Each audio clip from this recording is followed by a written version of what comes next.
Well, welcome back to the building of the Cirrus Moth by David Borrington.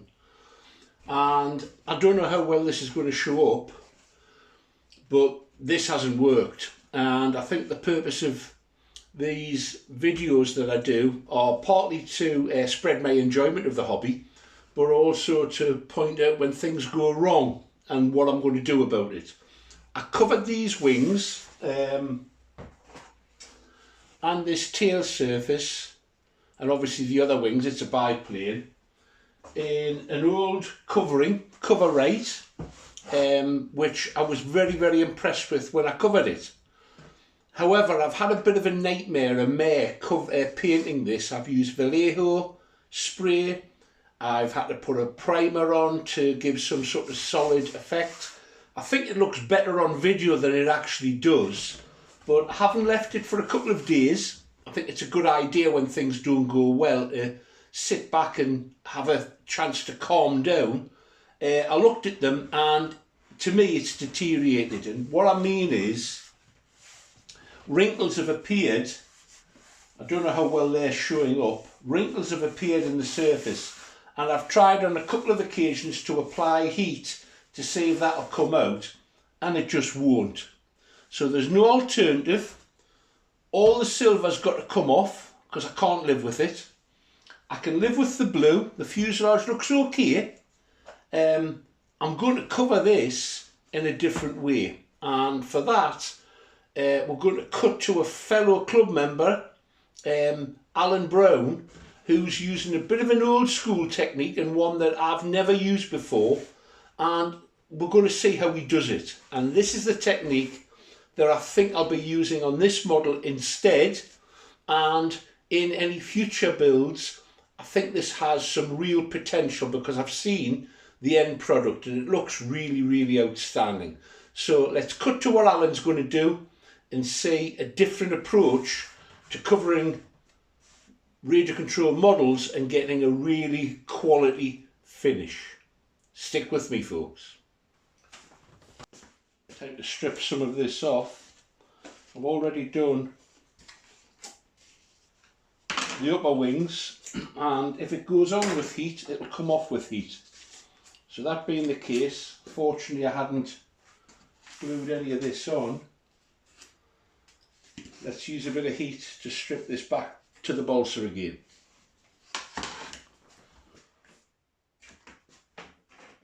Well, here goes.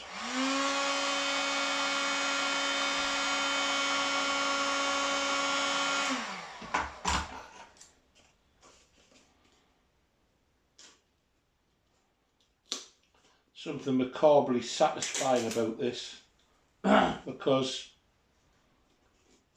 if you're not happy with it, you're never going to enjoy flying the model, having fun with the model, or I'm not going to. So if it isn't right, I've got to put it right. That doesn't mean, and I'm an obsessive perfectionist,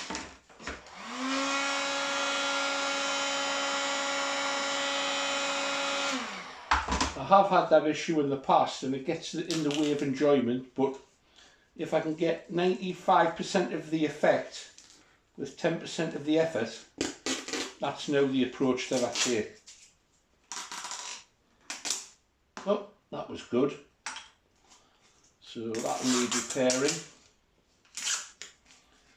Obviously, I've taken a bit stronger to that piece of the wood than I'd thought.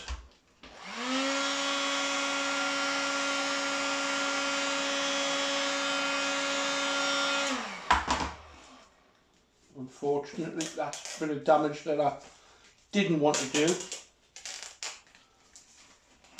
but it can be put right.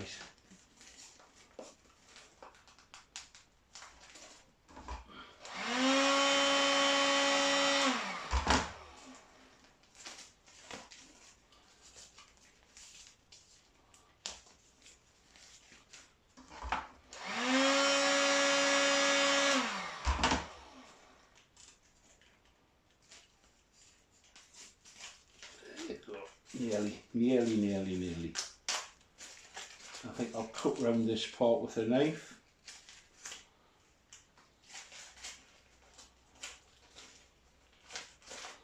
I took the hinges out there, that doesn't help.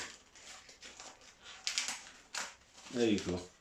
Right, I'm going to have to repair that because obviously it's broken off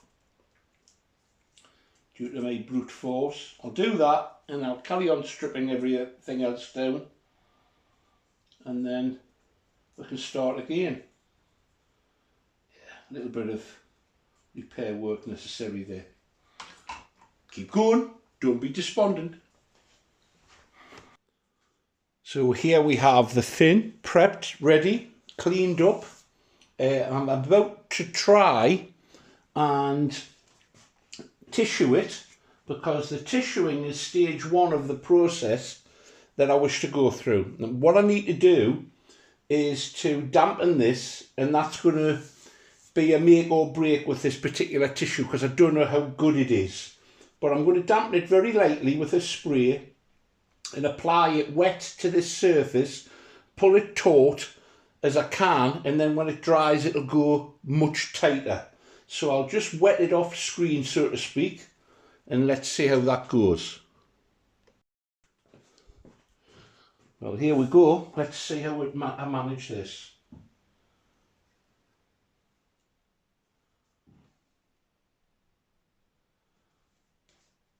It's a little bit awkward manipulating this while it's wet. One's always worried that you're going to rip it. That's holding up fairly well. See, then we'll try and do this, it would make more sense, wouldn't it? So I'm just lifting it gently into position, pulling out the creases as I go. And then when I've done that,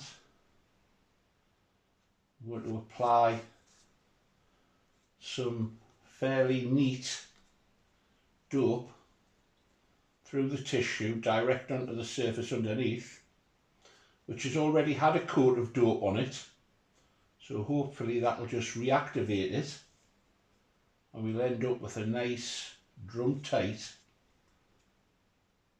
tissue, which is what I'm looking for. And the purpose of this is going to be the undergarment for the next part of the process, which is the application of some silk. And at that stage I'm going to hand over to a fellow club mate, Alan, who's very experienced in this technique. He has a prestigious background in free flight flying, and this is something of a lost technique to many, I'm sure, but it's one that produces an excellent finish. I can attest to that because I've not only seen Alan's models, but a fellow modeller, Terry, and it was looking at one of his models that brought my attention to the possibilities of this. And after the disaster of the Cover 8 covering, I've been left with no choice. So I'm awaiting the arrival of the silk, and in the meantime, once I've done this part of the process, I think I might cut the video at that point and call this part 1, and part 2 is going to be a visit to Alan's workshop where we can see a master at this technique. I'm sure he's not embarrassed at that. Well, he deserves it even if he is embarrassed. And we'll see how it's done. It's a Pongi silk, I think is the name it goes by, a strange name, Pongi 5. It's a very lightweight silk that's used for making things like scarves, and it's also used in the screen printing process for painting directly on the silk.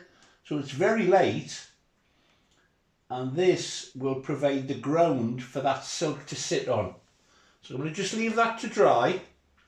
When it dries, hopefully it'll go nice and tight, and then we'll do the other side, and then I'll apply some thinned dope to the whole surface, a couple of coats I think, and then we'll be ready for the next stage. So we'll let that dry, let it go off, time for a coffee, and then come back, trim it off, fold it over and do the other side. Well, there you go. That's now been covered. It perhaps needs one more coat, but it's ready almost for the next part of the process. And if we call this part 1, part 2, I'll be handing over to Alan, and there'll be some additional bonus footage in that you'll see a real collection of models in his man cave. So stay tuned. Please give this a thumbs up if you've enjoyed it, and subscribe if you haven't already done so. And by doing that, you'll be able to follow the trials and tribulations of not only when the modelling goes right, but occasionally when it goes wrong. Thanks for looking in, folks. Bye for now.